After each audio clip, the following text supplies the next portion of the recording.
Thank you for coming in this morning. Good morning. Thank you for having me. You bet. Layla is the author of a book titled Saving Abigail Grace. 2 semis, 1 helicopter, and a shattered plane. We're going to find out what that means. But first of all, let's find out a little bit about Layla. You're originally from Monmouth, Illinois. I am. Yep. Well, tell us about growing up, where you went to school, some of the jobs, your education, and also a little bit about how much you enjoy Breakfast with Roger and Friends. Okay, all right. Well, yeah, I grew up in Monmouth, Illinois, graduated from Monmouth High School in 1992. From there, went to Western Illinois University, where I met my husband, and then ended up in Springfield. So you're a leatherneck. I am. We both are, yeah.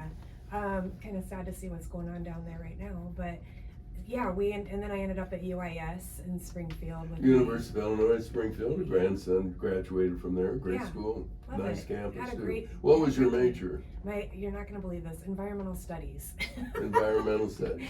And well, as you know, the environment in here is a little questionable, but we're working on it. Oh my gosh. It's studying here. I'm like, I didn't get a chance to work in that field for very long. Actually, I was doing it when I got into this accident, but yeah, so got my master's degree in environmental studies, was hoping to work for the EPA, all that kind of stuff. Things did not happen the way they were supposed to. Sometimes they don't. Yeah, you know what, and I'm fine with that. So anyway, after that we ended up in Peoria for a little while. This is where my husband is from, and then his job took us to Lincoln, Nebraska, and then we came back here a little over, well, it's been about 22 years ago, so been here ever since. Well, you've written a book about an experience you had, not exactly a pleasant experience. Tell us about what happened to you.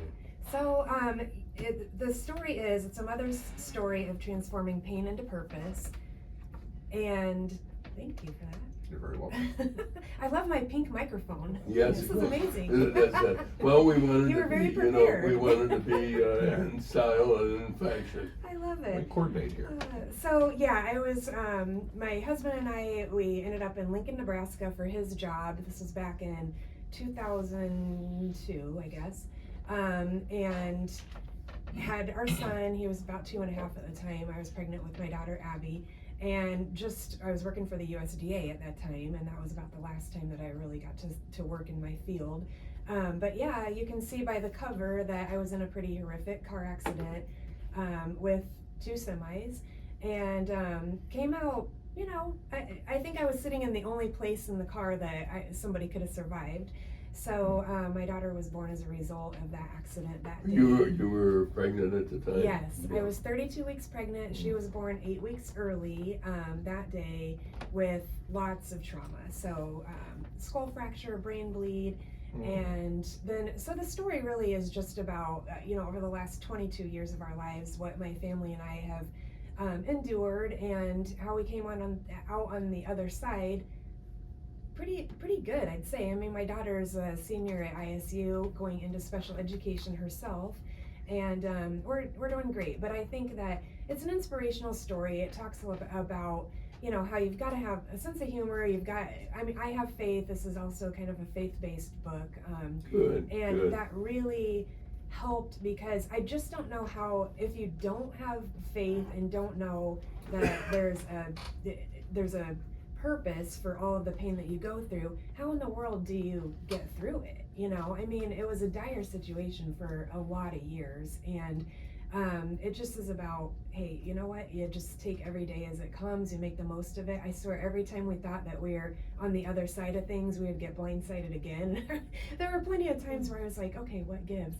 But we came back here, and everything has worked out the way that it was supposed to. It's been tough, but you know, my daughter she had lots of diagnoses after the accident. She was in the NICU for a couple months in Omaha, and so, you know, I talk in the book about cerebral palsy, epilepsy, hydrocephalus, and about the special education system that my daughter was a recipient of in IVC school district. And then what I really hope to achieve, it is an inspirational story, even if you don't need any of the resources, and even if you're, you know, don't care about the faith piece. what I really, really want is to be able to help other parents, maybe who have gone through something or are going through something similar to what we experienced. I'm gonna talk a little bit, if you don't mind, about your faith. Did you have a strong faith before the accident? Well, What did it enhance your faith at any time? Did you, and I would suspect that you did, question why this is happening to you? absolutely. Yeah, I'll tell you, and I talk about this in the book. I was a fairly new Christian. I did not grow up as a Christian. My dad was an Irish Catholic, and he felt that, religion had been stuffed down his throat for long enough, so he had kind of separated from it. And my mom was of a Pentecostal background, so they couldn't really agree on, anything faith-based. They took us to church once in a while, but I was very rooted in science. My background is geology, environmental sciences, earth sciences, and so for me, it was hard to grasp the idea of God and what, is the Bible true? There was a lot going on there. So I was a new Christian when Noah was born, and he's 24. I had just become a Christian. So fast forward a couple of years, I had only, I think been a Christian for 2 years or so when this accident happened. So I really do believe that part of what happened was so that it could strengthen me as a Christian, and I knew that there was a purpose that he had for me, because otherwise, why would he have let us survive? I mean, my daughter was she was basically born not alive. I mean, she had her APGAR scores were zeros. They had to resuscitate her, bag mask ventilation, all that sort of thing when she was born. And so I thought, there's no way that he would have let us survive that. I mean, I came out I was wrecked. I had broken pelvis. I could not walk. There was a lot going on there, even with me. So I thought, throughout the whole thing, there's something going on here where he needs us to stay alive. And I'm starting to kind of see that come together now after all these years, because like I said before, she was a recipient of so many, she had an IEP in school through special education program, and now with some of the teachers that touched her heart so much, she's like, I want to be like them. So that's what she's doing, and she has like a 3.8 GPA at ISU after struggling so much, yeah. So it's a great story. She's a big part of this. She's going to be at my launch party that I'll talk about here in a minute, but she just is, I don't know, I look up to her so much, because she is just I think she looks up to Mother too. Oh my I bet goodness. she does. It's just like, it's a fun, we have a great relationship. It's a fun relationship. I think she still, relies on me. Thankfully, she's 22 years old. She doesn't hate me yet, so give her relies on time. me. Give her time. When she brings home her first boyfriend, or second, or third. Yeah, whatever. we met one recently, so she's got a boyfriend. She's kind of got her own thing going on, and when she was in the NICU, doctors told us that she would never live on her own. She would never live a normal life. Wow. She could have been anywhere, they said, between vegetative state her whole life to just mild cerebral palsy. Well, she's been living on her own since she was 19 years old. Well, 18, we took her to the dorms, but she lives in her own apartment since 19 years old, and she relies on nobody. She does what she wants to do. That is terrific. And I think it's amazing. So I just seeing everything that's happened over these 22 years, I wanted to share it, and I sat on it for a really long time. I have a full-time job. My husband and I own Slater Wealth Management downtown, so we're financial advisors. Yeah, We're you just want to talking talk about terrorists? Okay. Let's fill the next hour. my In the goodness. next hour. I know, I'm like, just keep your eyes closed right Yeah. now. How about the resources? Did you have resources you could turn to, and were they beneficial and helpful? Well, when you look back 22 years ago, things were a lot different Than than they they are are now. today, We yeah. did not have Facebook and Facebook groups and support and all that kind of stuff. So I was really clinging to my doctors, Abigail's doctors, more than anything, because it was just very difficult to find resources that especially were credible, right? So part of what I want to do with my website, and I've been Well, really. you have a website, you wanna I give that do, website yep. to our listeners? It's www.slater, or I'm sorry, that's the other one. Saving Well, you got Abigail 10 Grace. 10 of the websites cover the waterfront. Which one do you want us to turn Oh, to? wait, savingabigailgrace.com. Okay, Yep, and so that is really the resource piece. You'll find information about the book and my appearances and about me, but most of it is going to be resources for special education, for kiddos with disabilities, specifically cerebral palsy, epilepsy, and hydrocephalus, because those are the ones that we have been dealing with My our goodness. whole life. And I actually, one piece of this is that I would really like to educate people too on epilepsy. I got certified with the Epilepsy Foundation to teach and educate people on how to see, if you think someone's having a seizure, what to do about it. So because when she was in school and they heard she has seizures, people are scared of that. So we really decided to educate the staff so that they could not be so scared when I told them, she might have a seizure in class. And I think that made a huge difference in how they looked at her. I think it took a lot of the fear away, thinking, oh gosh, this girl could at any time have a seizure and I don't know what to do. Thankfully that never happened at school. But I would love to kind of help people to understand it's really not as scary as it looks. You just It looks terrible. Yeah, it does. It does. It looks very bad, and you think the person's dying and stuff. I have epilepsy. You do? Yeah, I do. Okay, yeah, and see, that's the thing. She never really, we saw some of the seizures, but they weren't like the grand mal that everybody thinks seizures are, that obviously is very scary, but hers would look almost like a stroke. Yeah. Her whole left side would just be frozen Yeah, up. mine She wasn't could the talk. tonic-clonic type. Mine were just, everything just went rigid. Every muscle in my body. Okay, Heart stops, the breathing stops, everything stops. that's interesting. It's weird. Yeah, and could you talk through them? Did you? No, Okay. I was out. Could. I was out. I was really, completely out. during the seizure, she could She talk. could, yeah. That's there's- interesting. I talk about Yeah, one that's in my very book interesting. where I saw she was in the back seat. We were driving, and I saw her whole left side doing this thing, and her mouth. It looked like she was having a stroke, and I freaked out. But I was like, "Are you okay?" And I'm talking to her, and she's like, "I don't feel good," but she was really meek in the way that she talked, and it was a weird thing. It was a 13-minute seizure. Oh, And by the time we got her to the hospital and it stopped, thankfully she had another brief seizure there, so they could really know what they were What was looking taking at. place Mhm. there? I think they say as many different people, there's that many different seizures. I mean, Yeah. everybody's different. when Everybody's they have- different, seizures, yeah. Is Yeah. your daughter on medication? No longer. No, that's the great part is that, oh my gosh, we went through so many different medications. Yeah. And at the time she was really little, and so there were times where she couldn't even function in school. She missed so much school, and then she would have a seizure and end up hospitalized. And we, when she was in pre-K and kindergarten, we were like, what are we gonna do? This, how is she gonna get a good education coming home all the time, being in the hospital, missing out on all these things? Well, I think we probably went through 8 different medications, if I can remember correctly, and this was over a long period of time.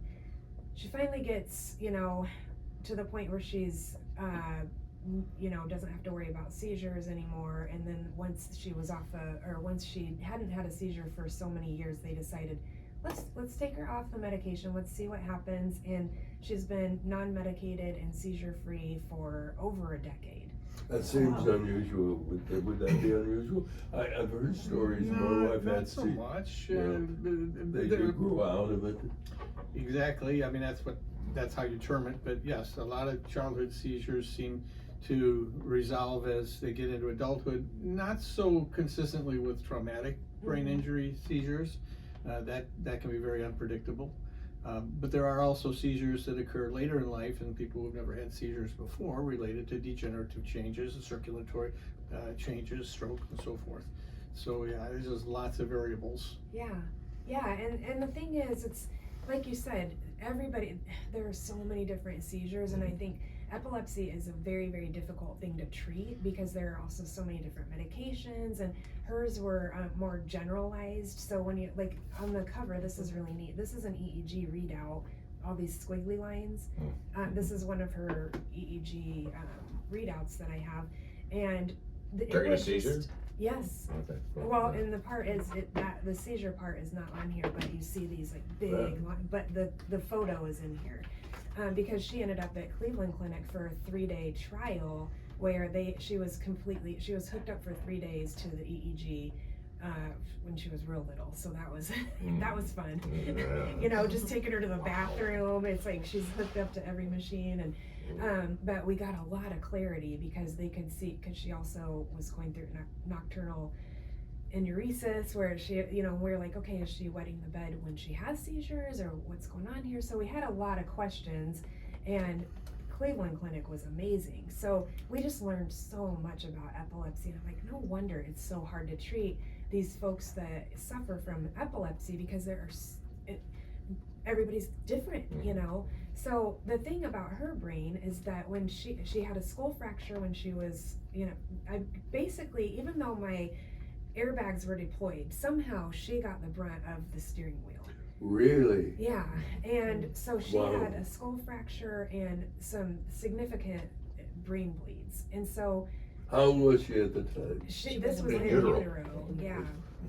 So originally, the accident happened about 8 o'clock in the morning. She was delivered 11 something, I can't remember, it's on the book, but it's like, so 3.5 hours later, because at first, we were in so many different hospitals. You know, this happened rural Nebraska, Wahoo, Nebraska. And so we're at so many different hospitals, and they kept passing us on, like, okay, I don't know what to do. We're not equipped to handle this. We're going to take her to another hospital. Okay, we're not equipped to handle this. We're going to another one. And then finally, once I got to St. Elizabeth in Lincoln, that's when they were like, you know, they had the monitors hooked up to the baby, and they were, whatever's going on with Layla, that is secondary. We've got to get this baby delivered. So they really didn't know what was going on with her until she got to Children's Hospital of Omaha many hours later. So brain bleed that is not being detected yet, you know, they know that she has the skull fracture. Brain bleeds in several different parts of her brain, where now it's just gray matter, you know. So there's a lot going on there. Still, you know, she has problems with like short-term memory and things like, you know, they're probably going to affect her for the rest of her life. But oh my gosh, when you look at how where she's been and where she is today, yes, it is. How about the hydrocephalus that you talked about? So yeah, she was treated for the hydrocephalus with a VP shunt. So she's got the I'm not going to try to pronounce it, like the ventriculo. Yes, there you go. A VP shunt. Sounds like a doctor in Sounds the like I know. I just happened. happened. Did you Seems to plan know a lot this? about This is that. amazing. Yeah. Did she have a shunt for the hydrocephalus? Yes. Yeah. So she had the shunt placed. She wasn't even a month old yet. So that was the first shunt. Because they really were hoping that the swelling would go down. And like I said, they still had so much to learn when she was in the NICU. So hoping over a matter of a couple of weeks that the swelling would go down, and you know, instead it kept expanding, and so finally placed that first shunt. And there were problems with it from the beginning. It kept just oozing, and there was a lot of stuff going on. Well, she was released from the NICU, and then once I kept telling them there's something wrong with this shunt, you know. We ended up back in the ER, and lo and behold, she gets admitted, probably, I can't remember, not even 2 weeks later. How did you know there was something wrong with the shunt? Well, when it was placed, so it was first on one side, and there was, every time she would have her head like on a pillow or whatever, it was leaking, you know. Okay. You could tell it was leaking. So they would go and tap it with a needle and test the cerebrospinal fluid, and they were just like, there's no infection, so we're gonna leave it alone for now. Well, she ended up with an infection in the shunt. It had to be removed, and then she was an infant, so they have an exterior shunt while they're waiting for the infection to clear. So you had to keep her elevated to a certain extent for days and days while she's being treated for the Oh my infection. goodness, yeah. And then had to install a new shunt. So this is our second one, but we never had any revisions, never had any malfunctions or anything, thank God. 22 years later, she still has the same shunt. Wouldn't they have to lengthen it as she grew? That's what we were expecting, because they coil up, it drains into the abdomen. And so they have it coiled up. I mean, her whole abdomen as a baby was just nothing but cord. And so we were thinking, okay, as she grows, it's gonna have to be extended. Never happened. She's my Isn't that height, interesting? and she still has that same cord, and it still is in her abdomen, Amazing, draining yeah. just fine. So it's amazing. Is this a lifelong, that's not gonna, Well, they're often removed, but it just depends on the patient, if Yeah. they need it, or if there's any uncertainty that it would need to be put back in, you don't wanna take it out. Right. right. And You- that's, One of the experience you've gone through, you really get educated, don't you, about Oh, yeah. medicine? And not just for some of the things your daughter went through, but it is amazing the challenges that you experience, because being a caregiver is not easy. that's 100% truth. The one thing that I've been in therapy, and my daughter's been in therapy, and the one thing that is unfortunate is there are so many wonderful things that have come from this, don't get me wrong, but I would say that I never really had the chance to be just mom to her. It was always, I'm the nurse, I'm the caregiver. My husband's hustling to try to, make ends meet and everything. I'm home with the kids, and, so I'm trucking her everywhere that she needs to go, and it is what it is. We're good. I mean, we have a great relationship, but if I could have changed something, it would have been that I didn't Well, we always can always have play to. Monday morning quarterback. You Yeah, know that. exactly. We're talking with Layla Slater, and the name of the book again is Saving Abigail Grace. Where did you get your strength to carry on? I will say we have a great support system. My husband and I have a very solid relationship. I don't know what I would have done without his support. And then my kids. I mean, it's like you have to be strong for your kiddos, right? And, at the time, my parents, they're no longer with us, but they were a huge part of that. But overall, had I not had the relationship with God that I have, I pray constantly still. It's all day long, every single day, just like that I can be the person that He wants me to be. And that was a very, very big part. It still is, it will always be. I remember years ago reading or seeing the question, why do bad things happen to good people? Have you ever raised that question? Yeah. Oh gosh, there were plenty of times where I was mad. I'm like, why are you doing this to us? Why? It's like we already went through my husband got fired because he missed so much work with, Nice caring employer, for us. nice Yeah. guy. And then So are they still on your Christmas card list? no, that happened. Okay. Nope, that got Okay. taken care of a long time ago.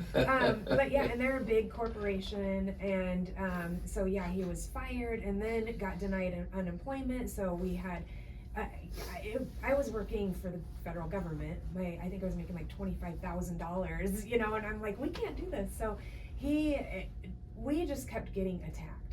I just felt completely attacked all the time, and I'm like, okay, I shifted from why is this happening to us to what can I learn from this? And I think like shifting that attitude and always having a sense of humor.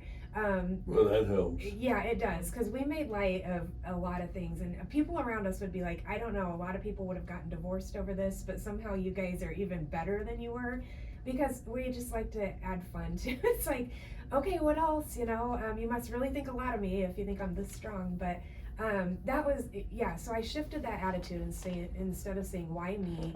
It's like, what can I learn from this? And now it's like, what can other people learn from me? I really do want to help people with this book and with providing the inspiration and the resources. And, I've had a lot of people approach me over the years to help with all kinds of things, the IEP process at school, just whatever. What I is can that? do. I'm not familiar with that. Oh, AEP. yeah.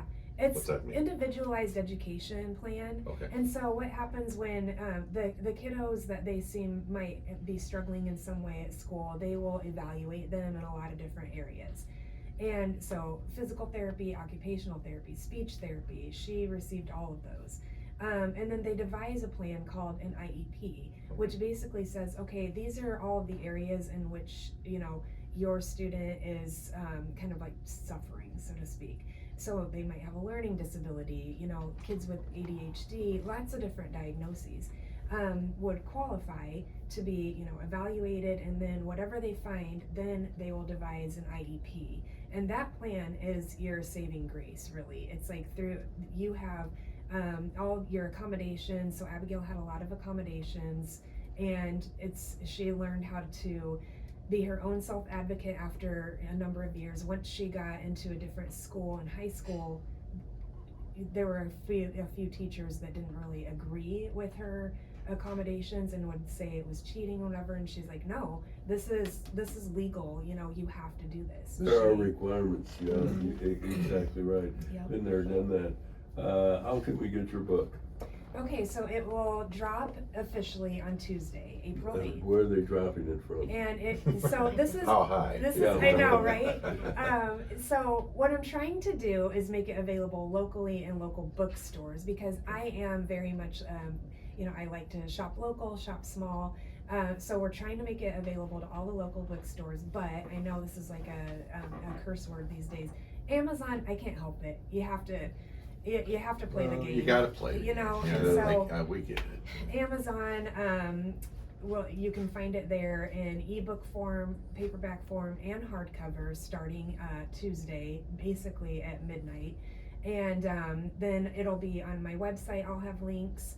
I also published through Ingram Sparks, so they will help me get it into Barnes and Nobles and So other. you're gonna do a book signing at Barnes and Noble or Heck something? yeah. You're doing a lot, I'll do a right? book signing anywhere you want me to do Yeah. it. But, Okay, you can begin here. Yeah, start I right now. mean, yeah. So, and now the one that I brought with me is my proof. I don't even have my own copy yet. But you have a book launch coming up. Yes, I do. I have a book launch party coming up, and it's open to the public. I want as many people there as possible, because all my friends already know the story. So it's like I want some people that don't know me to be there. And I did bring in an invitation. It's April 17th. So 13 days from today, at the Creve Coeur Club down on the riverfront. They're in the river station. And that is And the hour is what time? that is from 4:30 to 7:30. I've got a little bit of a program from 4:30 to 5. It'll just kind of be social time. Everyone can come in, grab a glass of rosé on me, and then at 5 o'clock, hey, it's pink. I like Yes, pink, you're right? pink. You're Yeah. wear a pink coat. Very colorful young lady. I'll wear a pink coat and I'll go. The There bar's you open. go. Oh my gosh, I love it. So yeah, well, and then we'll have cash bar, because I don't have that much money. Yeah. And then at 5 will be I'll say a few words. My daughter will be there. My whole family will be there. I'll be recognizing I had beta readers and advanced readers that helped me get the book. finished product. Yes. I'll be recognizing all of them, and so they'll be up there with me, like it or not. I don't know if they even know it. And then starting at 5:30, I'll do some signings. I would love for people to have the book in their hand before they come, so I don't have to be a cashier. But if you want to buy it from me, I will also have copies, and I'll just make it easy on everybody. Just give me $20, Great. It's $21.99 This is on an incredible Amazon. story, and It you've is, obviously you're right. spent a lot of time writing your book, Yeah. and it's just something that I would like to learn more about. So Oh, I'll tell you all looking forward about to it. when it's released, and Yeah. Sounds very interesting. I'll keep the Thank web you. address here so that Do you have it on check in tape? when Is you there a have book it on tape? available. So the ebook is actually it's a pre-release right now. Is there a for the book on ebook. tape so you can listen to it? Just the ebook. So Oh. it's like, if you want to get it off of Amazon, you can listen to it on like Kindle and any of the places that you would listen to Well, an so you have had it audiobook. read. The audiobook is not read, but the interesting thing is I know already tried somebody who this. does that. Okay, I want to do that, but for now we use I wonder what Speechify, and Gwyneth Paltrow read it to me all the way back from Nashville last week. Is that right? Really? With Speechify, it's really neat. Oh, yeah. cool. So Saving yeah. Abigail Grace by Layla Slater, and I'm so impressed what you've been through, and your Thank you. daughter and your entire family. God bless you. Thank you so much. I appreciate Thanks for that. coming in. You bet. Get the book, Saving Abigail Grace.